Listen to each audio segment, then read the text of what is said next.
ஓம் குருவே துணை ஸ்ரீ வராகமிகிற ஜோதிட பயிற்சி மையம் வழங்கும் astro online Kallakurichi YouTube channel தங்களை அன்போடு வரவேற்கிறது.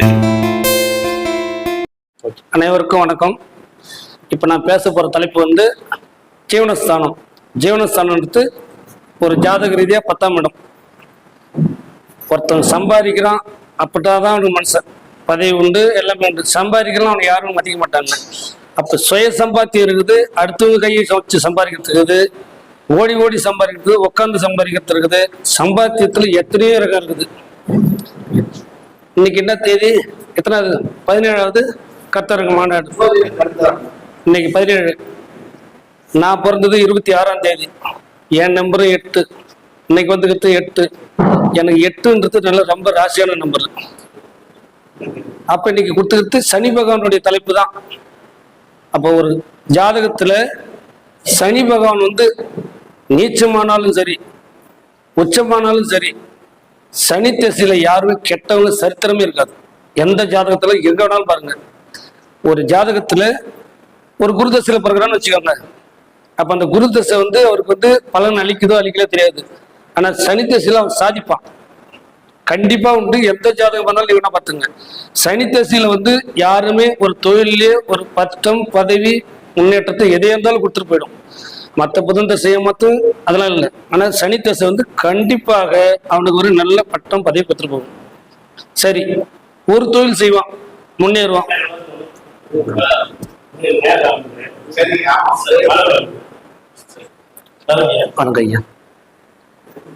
ஒரு தொழில் செய்வாங்க, அந்த தொழிலே நல்ல முன்னேற்றமா போவாங்க, அதுல தரமட்டமா போயிடுவாங்க, தொழிலே இல்லாம அலைவாங்க.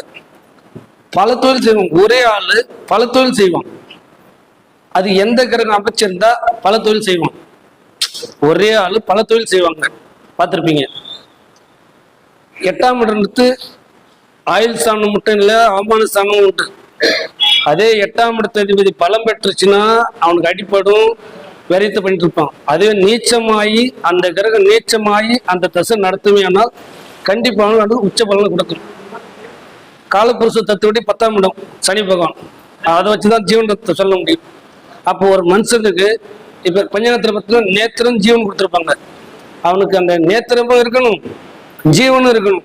அது இருந்து அவன் ஒரு தொழில் ஆரம்பிச்சான்னா, ஆரம்பிக்கிற நாள் அந்த லக்கணம் சொல்றாங்கல்ல, அந்த ஆரம்பிக்கிற நாளும் சரி, ஒரு திருமணம் பண்றாங்க இல்லையா, அந்த தாலி கட்டுற நேரமும் சரி, அந்த இடத்துல அந்த நேத்திர ஜீவன் கரெக்டா இருந்து ஒரு தொழில் ஆரம்பிச்சான்னா, கூரை கொட்டையிலிருந்து ஆரம்பிச்சா கூட சரிதான், அவன் மாட மளிகை போய் தொட்டுருவான். ஆனா அந்த நேத்திரமும் ஜீவனும் இல்லாத ஆரம்பிச்சா நிச்சயமா அவன் தொழில முன்னேற்றம் அடையவே முடியாது. என்னதான் 10ஆம் பாவாதிபதி உச்சம், 4ஆம் அதிபதி உச்சம், எல்லாமே என்ன உச்சம் இருந்தாலும் உச்ச கிரகம் உச்ச பலன் அளிக்காது. இது 100க்கு 100 நம்ம கை கண்ட உண்மை. சரி, எந்தெந்த கிரகம் எந்தெந்த இடத்துல இருந்தா எப்படி இருந்தா அவங்க தொழில் செய்வாங்க அப்படின்றது. இப்ப பொதுவா மேச லக்கணம். மேச லக்கணத்துல 10ஆம் இடத்து அதிபதி லக்னாதிபதி போய் மகர 10ஆம் இடம் மகரில் வரும், உச்சமா வருது இல்லையா? அப்ப அது உச்ச பலனை தருமா? அந்த வீடு கொடுத்தவரு நல்லா இருந்தாருன்னா, சனி நல்லா இருந்துச்சுன்னா அதுக்கு அந்த உச்ச பலனை கொடுக்கும். இல்லைன்னா பேரு அவருக்கு என்னப்பா இருக்கிறான்னு சொல்லிட்டு இருப்பாங்க, ஆனா அதுல ஒன்றும் பலன் தெரியாது. 2வது எந்தையா 10ஆம் இடம்ன்றது 10ஆம் இடத்து அதிபதி லக்னத்துக்கு போயிடுச்சுன்னா இவர் போய் ஓடி ஓடி எந்த வேலையும் செய்வார். அதே அந்த லக்னாதிபதி 10 வந்துச்சுன்னா இவர் வேலையை தேடி அலைவார். அப்ப 10ஆம் இடத்து போயிடுச்சு. 2ஆம் இடத்து அதிபதி குடும்பம் எல்லாமே இருக்கும். அவர் போய் 10ல் போய் உட்காந்தாருன்னா இவர் சம்பாதிச்சு அந்த குடும்பத்துக்கே தான் போடுவார். இவர் சம்பாதிச்சு அண்ணன் தம்பி எல்லாத்துக்கும் குடும்பத்துக்கே போட்டுட்டு கட்சியில வெறுமனே நிற்பார். அதே 10ஆம் இடத்து அதிபதி 2க்கு வந்துச்சுன்னா சம்பாதிச்ச பொருள் காசு பணம் எல்லாமே இவர்கிட்ட கையில் தங்கும், கொஞ்சம் முன்னேற்றத்தை தரும்.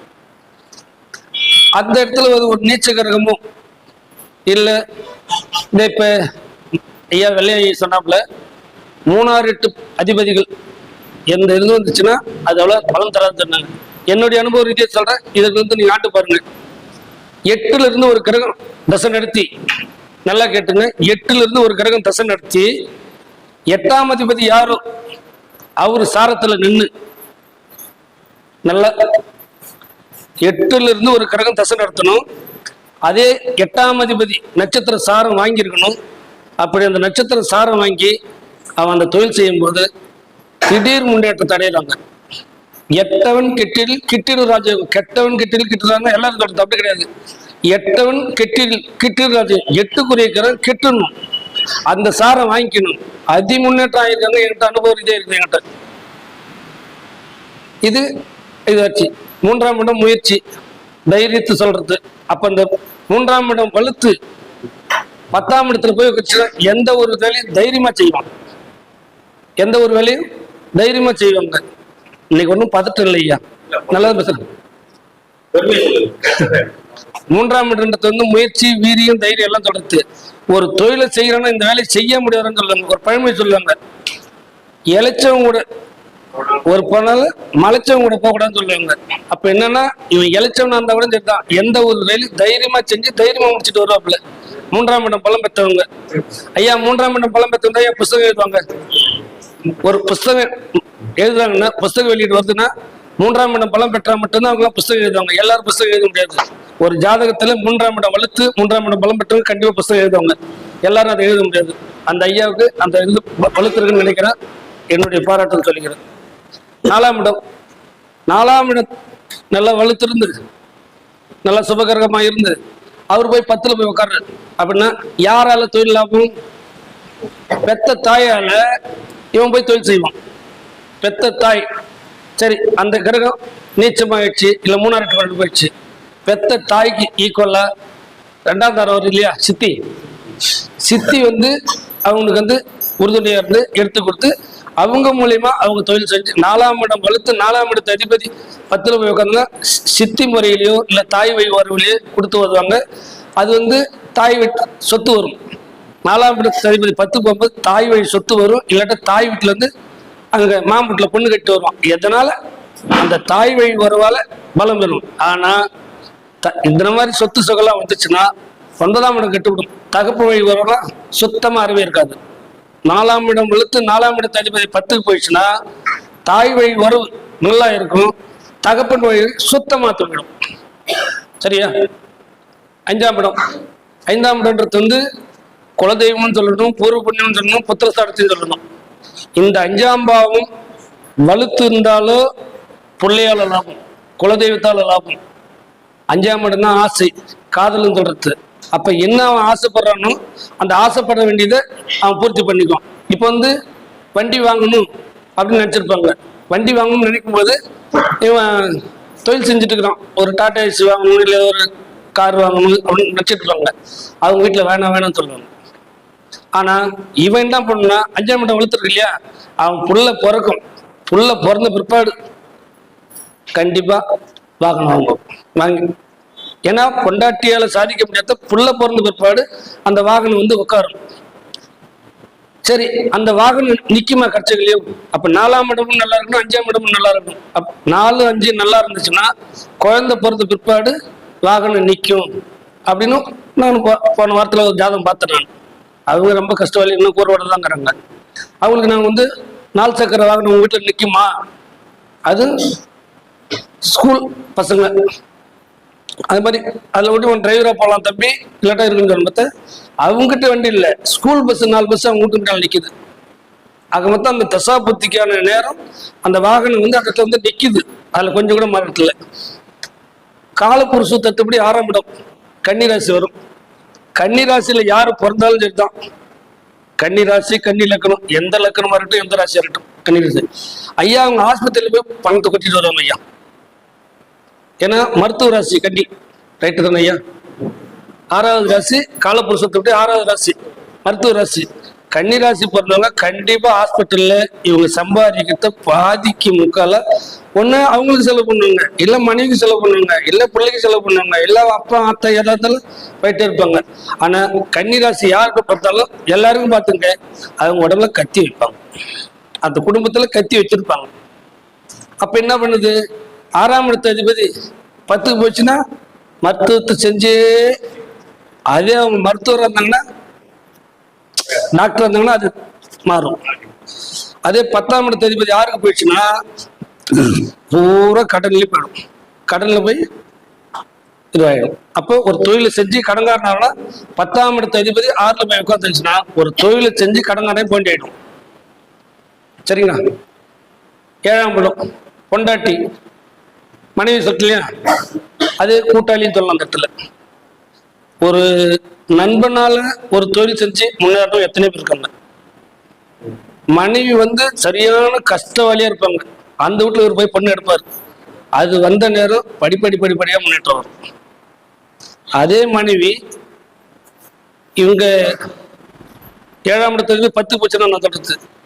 அப்ப 10ல போகும்போது மனைவி வந்த பிற்பாடு நல்ல திறமையா நல்ல சுய சம்பாத்தியமா சம்பாதிச்சு மனைவியால் முன்னேற்றம் அடைஞ்சு நல்ல கோடீஸ்வரன் எத்தனை பேர் இருக்காங்க.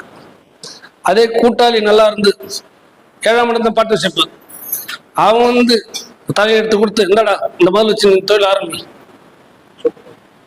சரியா முறையை தூக்கி விட்டு அது மாதிரி இருக்கும். அதுவே 7ஆம் இடத்து அதிபதியில 6ஆம் அதிபதியை 8ஆம் அதிபதியை கூடிச்சுதான் கூடிக்கிட்டு இருந்தே குழி பறிச்சு வீணாக்கிடுவாங்க. அதே மனைவி வந்த பிற்பாடு நல்லா சம்பாதிச்சு நல்ல டாப்ல சொத்து சகம் நகை பவுன் எல்லாம் வச்சிருப்பான். அது பூரா எடுத்துட்டு போய் அவங்க அம்மா வீட்டுல கொடுத்து இவனை போட்டி ஆகிடும். 7ஆம் இடம்ன்றது பொதுவாகவே நல்ல ஸ்தானம் தான். அதே ஸ்தானம் தான் அவனை அழிக்கிற ஸ்தானமும் அதே தான்.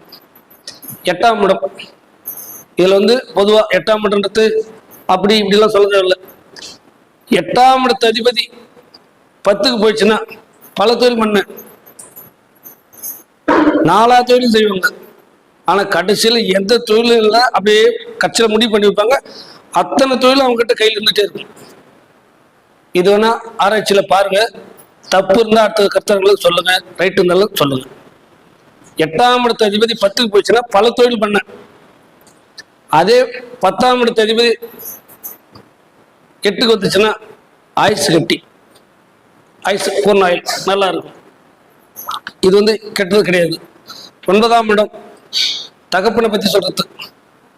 குழந்தை பிறக்குது பிது, ஒரு குழந்தை பிறக்குமா அப்படின்னு சொல்றது.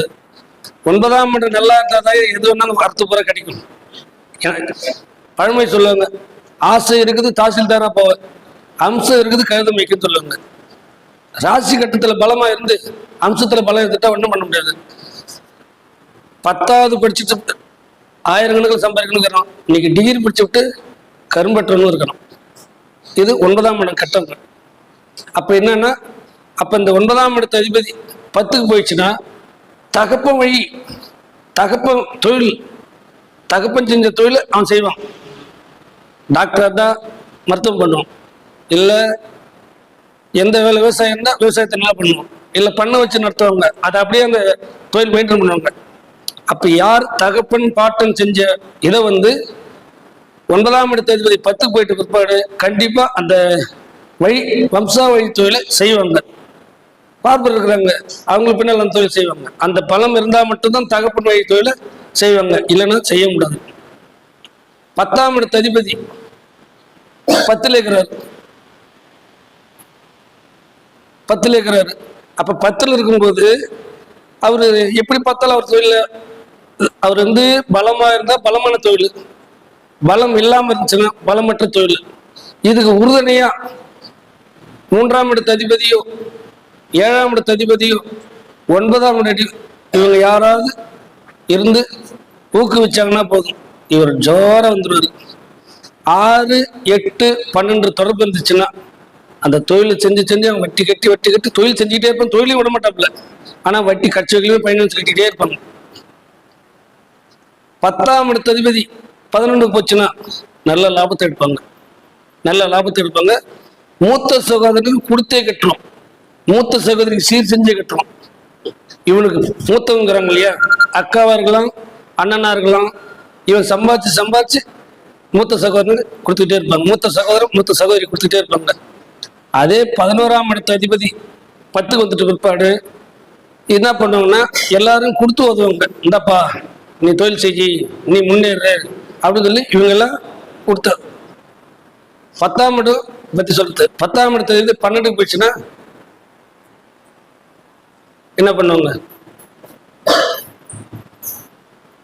விரைத்து பண்ணுவாங்க. 100க்கு ஒரு 50% நம்ம 10ஆம் இடத்து அதிபதி குருவோ இல்லை கேதுவோ இருந்துச்சுன்னா கோயில் கட்டி கும்பாபிஷேகம் பண்ணுவாங்க ஐயா. ஒரு ஜாதகத்துக்கு 12ல குரு இருக்கணும், இல்லாட்டா கேது இருக்கணும்.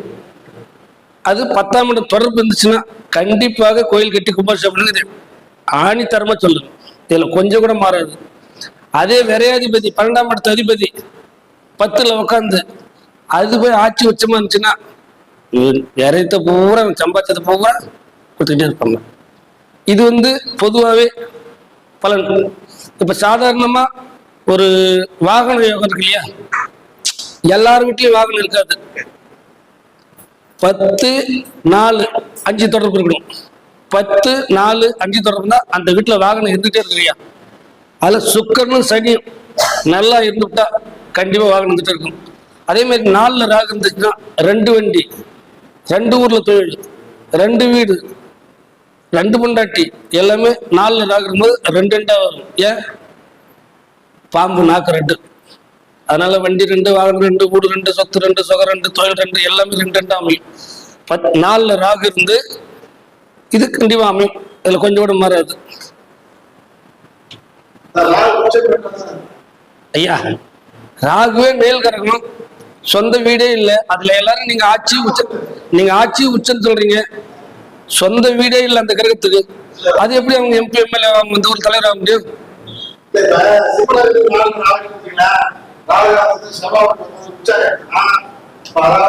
நான் கேக்குற கேள்வி சொல்லுங்க. அவருக்கே சொந்த வீடே கிடையாது, அந்த ஊர்ல எப்படி சக்கரட்டு இருந்தாலும் இது வாங்க முடியும், தலைவர் ஆக முடியும்? அது என்னன்னா ராகு அதை பொறுத்தவரை எந்த வீட்டுல உட்கார்றாங்களோ அதை அவங்க சொந்த வீடா எடுத்துக்காங்க. ராகு எந்த வீட்டுல உட்காருதோ அது சொந்த வீடா எடுத்துக்கும். ராகு தான் பலூன் மாதிரி பெருசுபடுத்தி காட்டும்.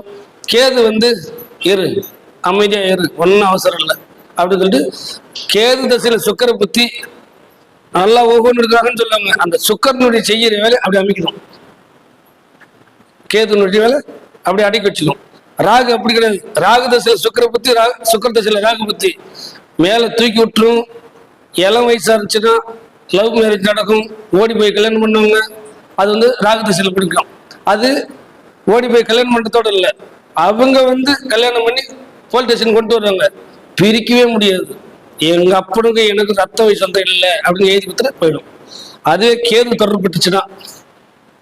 தொடர்புச்சுன்னா அந்த மாதிரி 4 பேர் சேர்ந்து டாய் விட்றா எது இருந்தாலும் இவங்கெல்லாம் வளர்ந்த குடும்பம் அப்படின்னு சொல்லி பிரிச்சு எடுத்துட்டு பிரிச்சு கொண்டு வீட்டில் சத்துருவாங்க. அது கேது நீதி கிரகம், பிரிச்சு பார்க்கணும். ராகு அப்படி கிடையாது. அவனை வசதி நல்லா பெருசா ஊதி டமாலும் வச்சு கேட்கணும் போட்டோம். இது ராகு ஊதன பலன், ஊதாத பலன் கேது. இது அடையாளம் வச்சுக்கலாம். ராகு தசையில வளர்ந்தவங்க இருக்கான், ஆனா கேது தசையில கெட்டவங்க கிடையாது. கேது தசையில பொதுவாகவே அது என்ன வயசு, இப்ப பாப்பா வயசு இருக்குது, அது அஸ்வினி மகம் மூலத்தில் பிறந்திருக்குன்னு வச்சாங்க. அந்த ஒரு 5 வருஷம் இருந்துச்சுன்னா போதும், அந்த தாய் தகப்பன் படாத வேதனை பண்ணும். எல்லாம் துன்பம் துயரம் சந்தோஷமா இருந்தாலும் சொல்ல முடியாது. எந்த ஜாதத்துல வேணும் பார்த்துக்க, அது எந்த வீட்டுல வேணும். இந்த ஆட்சி உச்சம் சொல்றாங்கல்ல, கேது தசையில அவன்கிட்ட போய் நீங்க ஜோசி கேட்கலாம். நீ இப்படி இருந்த குடும்பத்துல பிரிவு, ஒரு பிரச்சனை, எல்லாம் கோர்ட்டு கேஸ், போலீஸ் ஸ்டேஷன் எல்லா இடத்துக்கும் போயிட்டு வந்துட்டு இருப்பான். மருத்துவ செலவு, அடிப்படத்து எல்லாமே இருக்கும். ஆனா கேது சம்பந்தப்பட்ட பிரச்சனை வரும்போது அந்த தசாபுத்தி முடிவுகளையும் பண்ணிட்டு அவருக்கு எடுத்து அடுத்த சுக்கர தசை வரும். சுக்கர தசை நல்லா அதிவேகமா தூக்கி விட்டுரும். சுக்கர தசை தூக்கி விட்டுரும். அந்த 7 வருஷத்துல கெடுத்ததை சுக்கர தசை 20 வருஷத்துல கொடுத்துரும். அதுல நல்ல பொருளா இருந்துச்சுன்னா நினைச்சு நிற்கும், இல்லாட்டா சூரிய திசையில ராகு பத்தி பொசுக்குன்னு பிடிக்கும். பார்த்துக்கிட்டே இருப்பாங்க. அது நல்லதா இருந்துச்சுன்னா நல்லதா இருந்துகிட்டே இருக்கும், இல்லாட்டா சுக்கர தசையில ராகு புத்தி ஒரு காலம் பொசுக்குன்னு வாங்கிடும். இது பொதுவான இது இப்ப அனுபவத்தை தான் நான் சொல்லிக்கிட்டு இருக்கேன் இப்போதைக்கு. இது அனுபவ பாடம் தான்.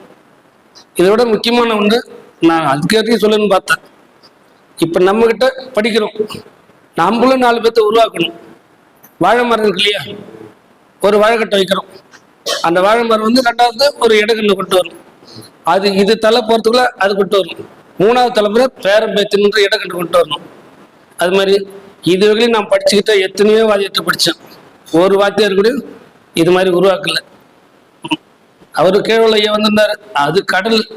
ஆனா இன்னைக்கு இந்த சமுதாயத்துல ஏழுமலை ஐயாவுக்கு எனக்கு வந்து 2வது குருநாதர்.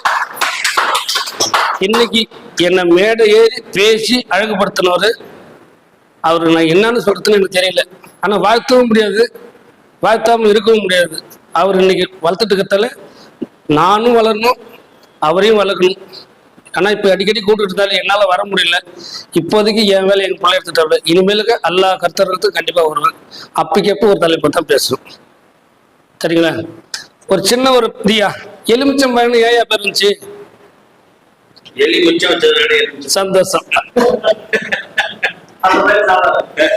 எலி வந்து அந்த பழத்தை சாப்பிடாது, எல்லா பழத்தையும் சாப்பிடும். ஐயா தேவர்மூர்லாம் சேர்ந்து எல்லா உயிர் ஜனங்களுக்கும் பாத்தி வச்சாங்க. பாத்தி வைக்கும்போது ஆட்டுக்கு வைக்கல் மற்ற மனுஷத்துக்கு எல்லாம் என்னென்ன இருந்தா எல்லாம் சாப்பிட்டாங்க. எல்லாத்துலயும் எலி தொட்டுட்டு வந்துருச்சு. ஆனா இந்த எலுமிச்சம்பழத்தை மட்டும் தொடல. அதனால வந்து அதுக்கு பேரு எலுமிச்சம்பழம் வச்சாங்க. எலி மிச்சம் வச்ச பழம் எலுமிச்சம்பழம். இதுக்கு நிறைய உதாரணத்தை சொல்லி பார்த்தாங்க, ஒண்ணு எடுக்கல. இதை மட்டும் அந்த எலி வந்து இன்னைக்கும் எலுமிச்சம்பழத்தை தொடாது. அப்படி கிடையாது, மாங்காவை தின்றும். எலி தொடாத ஒரே ஒரு பழம் எலுமிச்சம்பழம் மட்டும்தான். எலி தொடாத பழம்.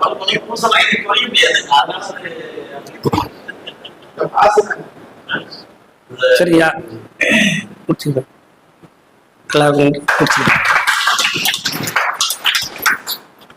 நன்றி நன்றியா. அதாவது அருமையா பேசினாரு. அதான் பொறுமையா நிதானமா யூடியூப்ல பாக்குறவங்களுக்கும் ஒரு அற்புதமா இருக்கு. நிறைய விஷயம் வாழ்த்துக்களே. நன்றி நன்றி.